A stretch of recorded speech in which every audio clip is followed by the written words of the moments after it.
రోజు రోజుకి AI technology అప్డేట్లు చూస్తున్నట్లయితే మతిపోతుందండి. ఇది నిజమా లేకపోతే కళ అనిపిస్తుంది. ఎందుకంటే తాజాగా ఏఐ టెక్నాలజీ మరొక సంచలనాన్ని అయితే సృష్టించింది. గ్రేట్ వాల్ ఆఫ్ చైనాని ఎక్కడం మనుషులకే అంత ఈజీ విషయం కాదు. అటువంటిది ప్రపంచంలోనే మొట్టమొదటిసారిగా ఒక హ్యూమనాయిడ్ రోబోట్, దీని పేరు ఎక్స్బాటెల్, ఇది గ్రేట్ వాల్ ఆఫ్ చైనాని ఎక్కిస్తుంది. అది అసలు ఎలా సాధ్యమైంది, దీని వెనకాల దాగున్న ఏఐ టెక్నాలజీ ఏంటో ఈ రోజు మన ఏఐ తెలుగు ఛానల్లో తెలుసుకుందాం. నమస్తే, నేను మీ కృష్ణ మండేలా, మీరు చూస్తున్నారు ఏఐ తెలుగు. మీ అందరి సపోర్ట్ తో AI beginner course first batch, second batch successful గా కంప్లీట్ అయ్యి థర్డ్ బ్యాచ్ సక్సెస్ఫుల్ గా రన్ అవుతుంది. అలానే A beginner course fourth batch June 14 తారీఖున స్టార్ట్ అవుతుంది. కోర్సు డ్యూరేషన్ 45 రోజులు.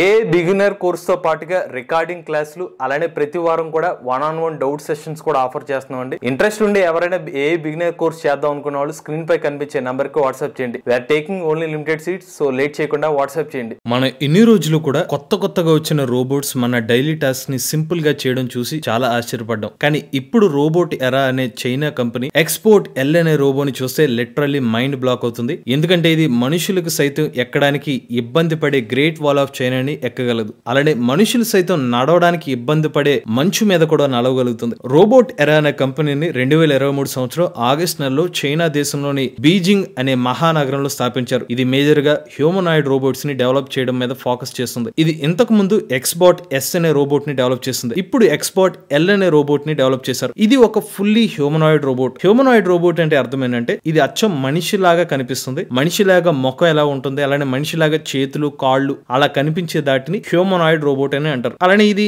ఆల్మోస్ట్ హైట్ అండ్ వెయిట్ లో కూడా హ్యూమన్ కి సిమిలర్ గా ఉంటుంది. ఈ రోబోట్ హైట్ 1.7 మీటర్లు అంటే 5.6 అడుగులు. దీని బరువు 58 కేజీలు. దీనికి మొత్తం 40 జాయింట్స్ ఉంటాయి. ఈ 40 జాయింట్స్ సహాయంతో ఇది చాలా ఫ్లెక్సిబుల్ గా వర్క్ చేయగలదు. ఈ జాయింట్స్ అన్ని వాకింగ్, రన్నింగ్, మెట్టెలు ఎక్కడానికి, ఇలా కాంప్లెక్స్ టాస్క్ ని చేయడానికి సపోర్ట్ చేసేలాగా ఫిక్స్ చేశారు. ఇందులో మొత్తం 54 యాక్చువేటెడ్ మోటార్స్ ని అమర్చారు. ఇది 60 డిగ్రీస్ ఆఫ్ ఫ్రీడమ్ ని కలిగి ఉంటుంది. ఈ డిగ్రీ ఆఫ్ ఫ్రీడమ్ అనేది రోబోట్ యొక్క ఫ్లెక్సిబిలిటీ గురించి చెప్తుంది. ఈ రోబోట్ ని అల్యూమినియం మరియు కార్బన్ ఫైబర్ వంటి లైట్ వెయిట్ మెటీరియల్స్ ని యూజ్ చేసి తయారు చేశారు. ఇక దీన్ని చూడడానికి అచ్చం మనిషిలాగా ఉండేటట్టు డిజైన్ చేశారు. ఇది ఒక సెకండ్ కి 1.5 మీటర్ల దూరం మూవ్ అవ్వగలుగుతుంది. అంటే ఒక గంటకి 3.6 మైళ్ళ డిస్టెన్స్ వెళ్ళగలుగుతుంది. ఒక మాటలో చెప్పాలంటే రోబోట్ ఇంత స్పీడ్ వెళ్ళడం అనేది ఒక మిరాకిల్ అని చెప్పుకోవచ్చు. ఇవి ఈ రోబోట్ సంబంధించిన ఫిజికల్ డీటెయిల్స్. ఇప్పుడు ఈ రోబోట్ లో యూజ్ చేసిన ఏ సాఫ్ట్వేర్ గురించి డిస్కస్ చేద్దాం. ఇందులో హ్యూమనాయిడ్ జిమ్ అనే ఫ్రేమ్ వర్క్ ని యూజ్ చేస్తున్నారు. ఇది కంప్లీట్ గా రెయిన్ఫోర్స్మెంట్ లెర్నింగ్స్ ని యూజ్ చేసి డెవలప్ చేశారు. ఇక ఈ ఫ్రేమ్ వర్క్ అనేది ఓపెన్ సోర్స్. ఇక ఈ రెయిన్ఫోర్స్మెంట్ లెర్నింగ్ అంటే ఏంటంటే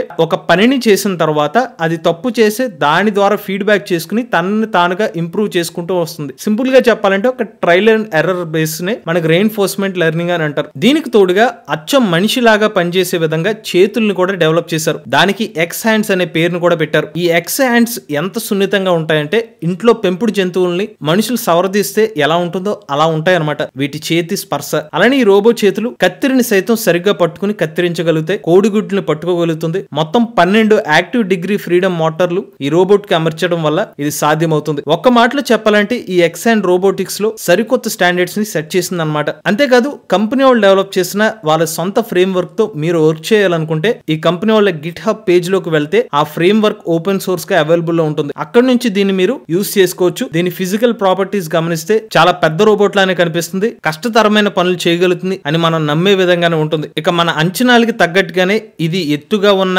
మెట్లను ఎక్కగలదు, దిగువగా ఉన్న మెట్లను అవలేలుగా దిగ్గలదు. దీని కెపాసిటీని మన చైనా వాళ్ళు ఎక్కడం దగ్గరే అర్థం చేసుకోవచ్చు. ఇది స్నోలో నడవగలదు. అలానే ఎత్తు పల్లాలు ఉన్న ప్రదేశాల్లో కూడా నడవగలుగుతుంది. 10 కేజీల బరువుని మోస్తూ కూడా నడవగలుగుతుంది. అంతేకాదు 60 కేజీల బరువు ఉన్న వస్తువుల్ని నెట్టగలుగుతుంది. దీన్ని మేజర్ గా ఫిజికల్లీ పెద్ద పనులు చేసే డిజైన్ చేశారు. ఎటువంటి ప్రదేశంలోనైనా నడవగలిగేటట్టు డిజైన్ చేశారు. కాకపోతే దీనితో వచ్చిన పెద్ద ప్రాబ్లం ఏంటంటే ఇది హ్యూమన్ బాడీ స్ట్రక్చర్ కి సిమిలర్ గా ఉండడం వల్ల అన్ని రోబోట్స్ కంటే ఎక్కువ వెయిట్ ఉంటుంది. సో దీన్ని క్యారీ చేయాలంటే కొంచెం కష్టం. ఇది అన్ని రోబోట్స్ కన్నా ఎక్కువ ఎలక్ట్రిసిటీని కూడా యూజ్ చేస్తుంది. సో ఓవరాల్ గా దీని ఫిజికల్ ప్రాపర్టీస్ చూసినా, అలానే దీని క్యాపబిలిటీస్ చూసినా వేరే రోబోట్స్ తో కంపేర్ చేస్తే ఎక్కడ తగ్గేలా లేదు. ఒకానొక టైంలో ఈ రోబోట్ ఏజీఐ కి బాడీ అనిపిస్తుంది. మరి ఎక్స్బాటెల్ రోబోట్ పై మీ అభిప్రాయాన్ని కామెంట్ రూపంలో చెప్పండి. ఇటువంటి లేటెస్ట్ ఏ అప్డేట్స్ కోసం ఏఐ తెలుగు ఛానల్ సబ్స్క్రైబ్ చేసుకోండి.